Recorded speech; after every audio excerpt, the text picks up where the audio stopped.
예수님께서 우리를 위하여 죽고 부활하셨습니다. 그 부활의 능력과 죄사함의 능력, 과연 그것이 어떻게 이루어졌는지 함께 묵상하도록 하겠습니다.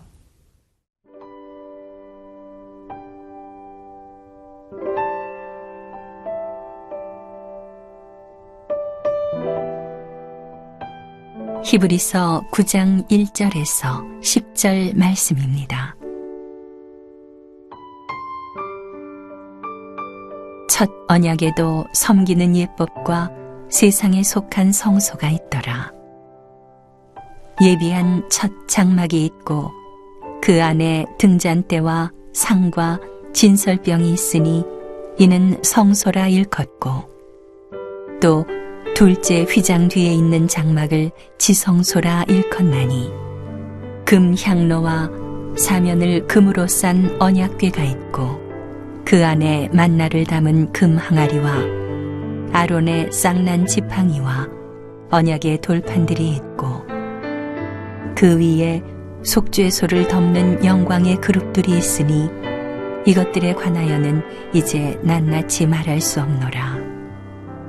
이 모든 것을 이같이 예비하였으니 제사장들이 항상 첫 장막에 들어가 섬기는 예식을 행하고, 오직 둘째 장막은 대제사장이 홀로 1년에 한 번 들어가되 자기와 백성의 허물을 위하여 드리는 피 없이는 아니하나니, 성령이 이로써 보이신 것은 첫 장막이 서 있을 동안에는 성소에 들어가는 길이 아직 나타나지 아니한 것이라.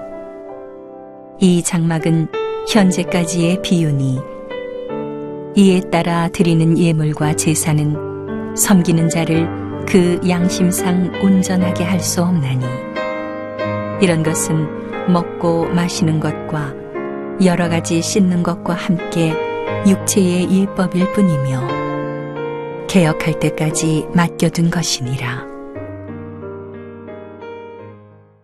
죄인된 인간을 구원하기 위해서 하나님께서는 구약에 두 가지 방법을 주셨습니다. 첫 번째는 율법이죠. 율법은 죄가 무엇인지를 밝혀주는 기준입니다. 그 율법을 통하여 우리는 죄가 무엇인지를 깨닫고 그 죄를 짓지 않도록 우리는 내 자신을 하나님 앞에 보호하고 드릴 수 있게 되어졌죠. 그러나 죄인된 우리는 그 율법마저 지킬 수 없었습니다. 그래서 하나님께서 두 번째 주신 방법은 바로 제사였습니다. 죄 때문에 죽어야 될 나 대신에 다른 동물이 죽은 그 피 흘림을 통하여 내가 그 죄를 용서를 받는 방식이죠.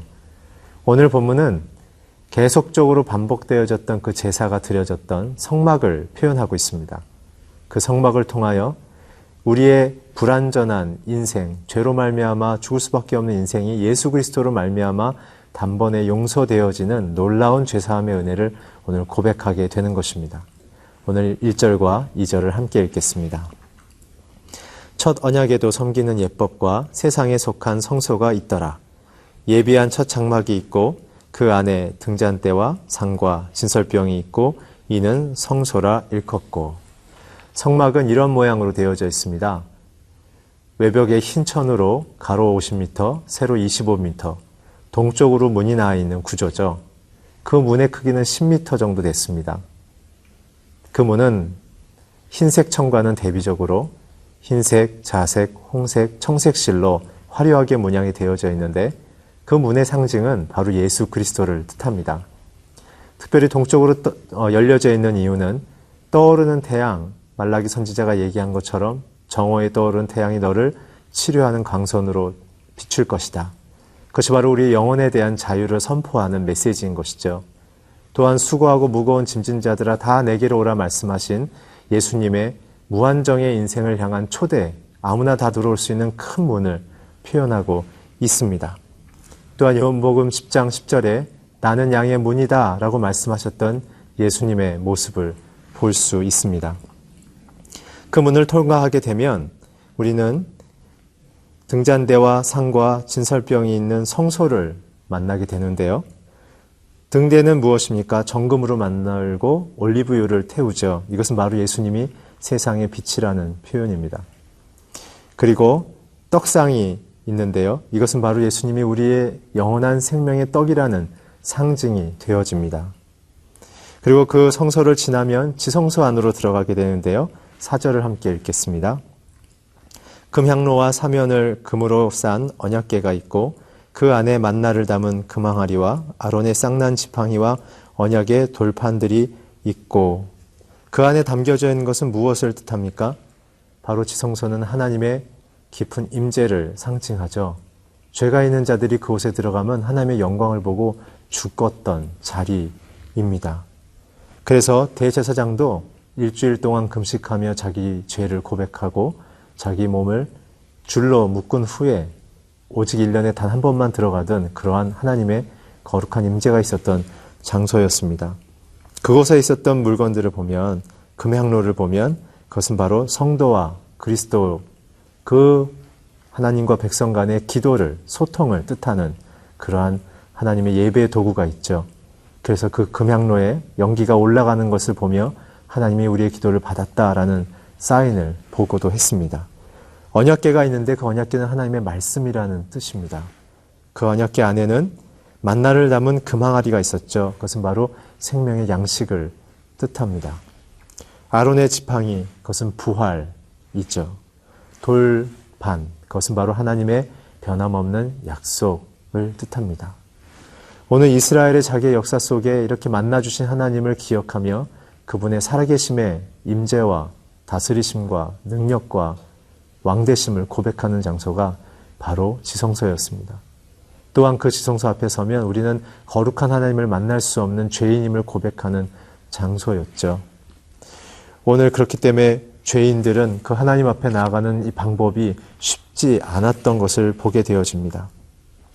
그래서 그 당시에 제사를 드리는 대제사장의 기도를 보게 되면 희생 번제로 잡을 어린 양과 아세사 광야로 보낼 양 2마리를 항상 잡았고 그 한 마리는 주님 앞에 자신의 죄를 담은 죄인으로 대신 죽을 그 죄값의 대가로 피를 흘리고 각을 떠서 태워서 죽였지만 한 마리의 그 양은 아세사 광야를 향하여 떠나보내며 더 이상 우리의 죄를 기억지 않고 그 죄가 우리께로 다시는 회개한 사람에게는 돌아오지 않는다는 증표로 그 양을 광야로 떠나보냈던 것이죠. 오늘 이스라엘 백성들은 그러한 속죄제를 드리면서 자기의 죄를 1년에 한 번씩 하나님 앞에 용서받았다는 그 안도의 한숨과 수많은 짐승들의 피 흘림을 보며 죄악의 그 무서움을 고백했던 것입니다. 사랑하는 여러분, 우리 힘으로 벗을 수 없는 죄를 단번에 자기를 제물로 드림으로 말미암아 우리를 용서한 예수님의 사랑이 놀랍지 않으십니까? 오늘도 그 하나님의 아들 예수의 사랑에 감사하시는 하루가 되기를 주의 이름으로 축원합니다.